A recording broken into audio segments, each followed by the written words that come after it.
Hello, good evening. I am Catherine Horcadas Nies, 29 years of age, and this is my introductory video for casino dealer position.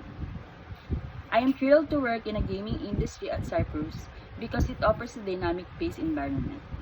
Additionally, it allows me to connect with people in creating unforgettable experiences. Relocating to Cyprus is a fantastic opportunity that will not only help me grow professionally, but also allow me to immerse myself in a new culture and contribute to the local gaming scene. With nearly 6 years of experience in the industry, I've sharpened my ability to stay calm under pressure, focus on the details, and master the game rules such as baccarat, poker, roulette, and blackjack. My passion for customer service, strong teamwork, and loyalty makes me confident in creating an engaging atmosphere and ensuring smooth and efficient operations. I am looking forward to contribute and grow with your company in the near future. Thank you.